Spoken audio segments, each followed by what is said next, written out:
আসসালামু আলাইকুম। গত 2 দিন আগে আমরা একটা জায়গায় প্রায় 20,000 টাকার খড় কিনে রেখে এসেছিলাম। এবছর খড়ের সিজনে এত খড় একসাথে আমাদের আগে কখনো কেনা হয় নাই, অন্তত এবছরে। প্রতি বছরই খড় নিয়ে বর্ষার সিজনে আমাদের বড় একটা সমস্যায় পড়তে হয়, যে কারণে এবছর আমরা আগে থেকেই খড় সংগ্রহ করা শুরু করেছি আলহামদুলিল্লাহ। তো আজকে আমাদের গন্তব্য ওই জায়গায় যেখানে আমরা প্রায় 20,000 টাকার খড় কিনে রেখে এসেছি। ওই খড়গুলিকে আমরা আনতে যাবো ইনশাআল্লাহ। তো খুব ভোরে সকাল 6:30টার দিকে আমরা রওনা দিয়ে দিয়েছি 3টা নসিমন নিয়ে ওই খড়গুলিকে আনার জন্য। প্রত্যেক নসিমনে আমাদের 3 জন করে লোক রয়েছে, যাতে করে খুব দ্রুত এই খড়গুলিকে আমরা নিয়ে আসতে পারি, যেহেতু এখন বৃষ্টি সিজন, যে কোনো মুহূর্তে বৃষ্টি নামতে পারে। তো আলহামদুলিল্লাহ আমরা খড়ের পালার এখানে চলে এসেছি। আসার পর এই খড়ের পালাগুলিকে আমরা ভাঙতেছিলাম একটা একটা করে। তারপর ওই খড়গুলিকে আমরা আমাদের নসিমনের মধ্যে খুব সুন্দর করে সাজিয়ে নিচ্ছিলাম। যেহেতু আমরা খুব সকালে 6:30টার দিকে আমাদের বাড়ি থেকে রওনা দিয়েছি, তাই কারোই খাওয়া দাওয়া করার তেমন একটা সুযোগ হয়নি। এদিকে আমাদেরকে শুধু পানি খেয়েই কাজ চালিয়ে নিতে হচ্ছিল। এর কারণ হচ্ছে আকাশে মেঘের অবস্থা তেমন একটা ভালো না, যে কোনো মুহূর্তে বৃষ্টি আসতে পারে। এই ভয়ে আমরা খুব দ্রুত কাজ করার চেষ্টা করছিলাম। যেহেতু এখানে যে খড় আছে সেই খড় আমরা একবার এখান থেকে নিয়ে যেতে পারবো না, তাই 3টা নসিমন সাজিয়ে নিয়েছি আমরা। এই 3 নসিমনে কয়েকজন লোক আমরা চলে যাচ্ছি ওখানে, কারণ এই খড়গুলি ওখানে নামিয়ে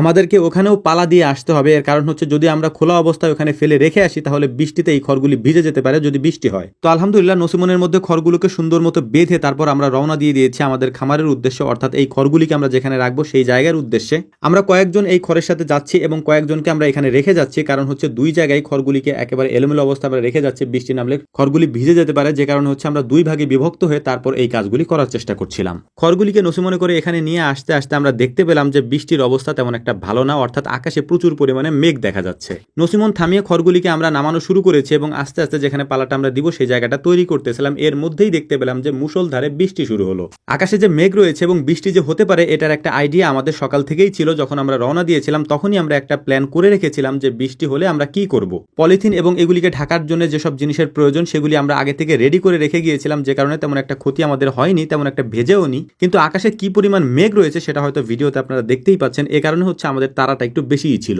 দেখতে দেখতে 2টা নসিমনের খড় আমরা নামিয়ে ফেলেছি এবং ওইগুলিকে পালা দিয়ে ফেলেছি। যদিও এখনো পর্যন্ত সকালের কোনো খাবার আমাদের পেটে পড়েনি। তো আলহামদুলিল্লাহ আমরা ঠান্ডা পানি নিয়ে এসেছি। এই পানি এবং শরবত খাওয়ার চেষ্টা করছিলাম, যাতে করে একটু এনার্জি তৈরি হয়। পালাটাকে আমরা একটু বড় করে বানাচ্ছিলাম। এর কারণ হচ্ছে যেহেতু আমরা বেশি পরিমাণে খড় নিয়ে আসবো, যে কারণে আমাদের জায়গাটাও একটু বেশি লাগবে। তো প্রথমবার আমরা যে 3 নসিমন খড় নিয়ে এসেছিলাম, এটাকে আমরা হালকা করে পালা দিয়ে রেখে গেলাম এবং এটাকে সুন্দর করে ঢেকে রেখেছি, যাতে বৃষ্টি হলে এটা ভিজে না যায়। এর পাশাপাশি যেহেতু দেখতে দেখতে বেলা 10টা বেজে গেছে, আমরা খাবার খেয়ে তারপর এখান থেকে খাবার নিয়ে চলে যাব, কারণ ওখানেও আমাদের কয়েকজন লোক আছে, ওদের খাবারটা আমরা এখান থেকে নিয়ে যাব। বাজার থেকে খাবার আমরা নিয়ে গিয়েছিলাম। খাবার খাওয়ার পর পুরোদমে আমাদের কাজ আবারও চলছে, কারণ হচ্ছে মাঝে মাঝে বৃষ্টির ঘনঘটা দেখা যাচ্ছে, অর্থাৎ আকাশে মেঘের ঘনঘটা দেখা যাচ্ছে। যে কোনো মুহূর্তে বৃষ্টি হতে পারে বা বৃষ্টি আসতে পারে। এই জন্য এবার আমরা কাউকে আর রেখে আসিনি, আমরা সবাই মিলে চলে এসেছি, যাতে করে এই খড়গুলি, এবার যে খড়গুলি আমরা নিয়ে এসেছি, এই খড়গুলি একবারে সবাই মিলে পালার উপরে দিয়ে রেখে তারপর আমরা যেতে পারি। তো সেই প্ল্যান মোতাবেকই আমরা চলে এসেছিলাম এবং পালার উপরে ওই খড়গুলিকে দিয়ে আমাদেরকে আবারও আসতে হয়েছে। এর কারণ হচ্ছে এখানে আমরা যে খড়গুলি কিনে রেখে গিয়েছিলাম,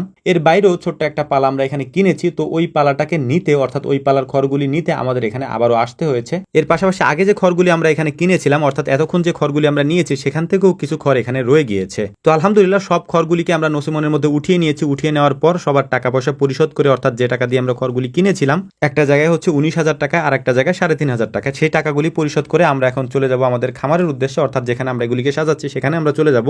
আমরা টোটাল 11 জনের মতো মানুষ কাজ করতে এখানে এসেছিলাম, অর্থাৎ এই খড়গুলি নিতে এখানে এসেছিলাম। এই 11 জনে কাজ করতে করতে এই খড়গুলিকে এখান থেকে নিতে নিতে আমাদের প্রায় সন্ধ্যা হয়ে যায় পালা দিতে দিতে। এর মধ্যেও দেখতেছিলাম যে আকাশে প্রচুর পরিমাণে মেঘ দেখা যাচ্ছে। যেহেতু এখন বৃষ্টির দিন, তাই খড়গুলিকে এনে এলোমেলো ভাবে এখানে রেখে দেওয়া যাবে না। যে কোনো মুহূর্তে বৃষ্টি এসে ভিজে যেতে পারে এবং এই শুকনো খড়গুলি যদি ভিজে যায়, তাহলে বড় একটা বিড়ম্বনা আমাদেরকে পড়তে হতে পারে। তো আলহামদুলিল্লাহ মেঘ আর রোদ বৃষ্টির মধ্যেই আমরা আমাদের পালাটা তৈরি করে ফেলেছি এবং এটা অনেক বড় একটা পালা হয়েছে। যেহেতু অনেক খড় আমরা একটার মধ্যে দিয়েছি, এই কারণে পালাটা দেখতেও একেবারে বড় আকারের একটা পালা দেখা যাচ্ছে। আলহামদুলিল্লাহ দেখতে দেখতে খড়ের পালাটা দেওয়া হয়ে গিয়েছে। এটাকে সুন্দর করে আমরা ঢেকে রাখবো। এখন তার মধ্যে একটা বিষয় আপনাদেরকে বলে নেই, সেটা হচ্ছে আমরা যারা কাজ করেছি, আমাদের একটা প্ল্যান ছিল আগে থেকেই যে আমাদের খামারের টাইগার মুরগির ভোনা এবং হচ্ছে সাদা ভাত আমাদেরকে খাওয়াইতে হবে, অর্থাৎ যারা কাজ করেছে তাদেরকে খাওয়াইতে হবে। তো আজকে আলহামদুলিল্লাহ আমরা সেটা করবো ইনশাআল্লাহ। তবে ভিডিও অনেক বড় হয়ে যাবে, যে কারণে সেটা আমরা দিতে পারছি না। আগামীকাল সেটা দিয়ে দেবো ইনশাআল্লাহ। তো আমাদের জন্য দোয়া করবেন। আসসালামু আলাইকুম রহমতুল্লাহ।